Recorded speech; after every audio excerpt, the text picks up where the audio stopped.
भाभी करिश्मा, रेशमा और मनीषा 3 बहनें हैं। उनका एक भाई भी है, मयंक। मयंक अपनी बहनों को बहुत प्यार करता है, लेकिन मयंक की पत्नी सविता इस मामले में मयंक से बिल्कुल ही अलग है। वो अपनी ननदों का जितना बुरा कर सकती है उतना बुरा करती ही रहती है और अपनी ननदों पर हुक्म भी चलाती है। करिश्मा, करिश्मा, तुमने अभी तक नाश्ता नहीं बनाया? तुम्हारे भैया को ऑफिस जाने में देर हो रही है। हाँ भाभी, बस अभी बनाती हूँ। करिश्मा, तुम ये ढीलापन छोड़ दो। कल को पराए घर जाना है। वहाँ अगर तुम इस तरह से काम करोगी तो लोग क्या कहेंगे कि माँ ने और भाभी ने कुछ सिखाया नहीं। और तुम्हारी दोनों बहनें कहाँ हैं? अब रेशमा मार्केट गई है और मनीषा सो रही है। क्या? सुबह के 8 बज रहे हैं और ये महारानी अभी भी सो रही है? ये कहते हुए सविता अपनी सास दुर्गा देवी के पास जाती है। माँ जी, देख रही हो अपनी बेटियों के तौर तरीके?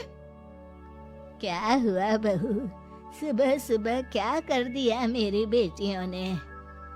अरे एक तो अभी अभी उठकर किचन में गई है, दूसरी सुबह सुबह बाहर चली गई और तीसरी अभी तक सो रही है। क्या करूं मैं इन तीनों का, मैं तो परेशान हो गई हूँ।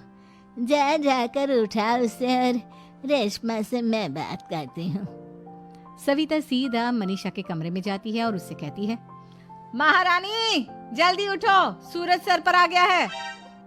भाभी थोड़ी देर और सोने दो ना, मैं रात को लेट सोई थी। वो क्या है ना, यूनिट टेस्ट चल रहे हैं। शराफत से उठती है या नहीं, या फिर पानी की भरी बाल्टी डालूं तेरे ऊपर? नहीं भाभी, मुझे बिस्तर में नहीं नहाना, उठती हूँ मैं।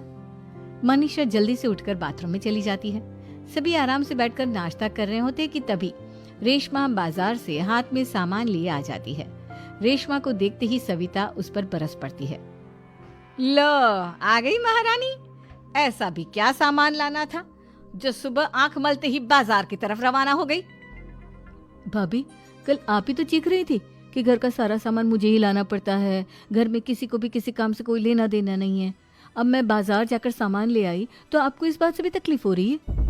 देख रही हो माँ जी, अपनी बेटी की जुबान कैंची से भी तेज चलती है। और मयंक, आप तो कुछ कहेंगे नहीं अपनी लाडली बहन को? रेशमा, अपनी भाभी से ऐसे बात नहीं करते। चलो माफी मांगो। भैया, मैं क्यों माफी मांगू? आप भाभी से बोलिए ना कि हम पर कम हुक्म चलाया करे।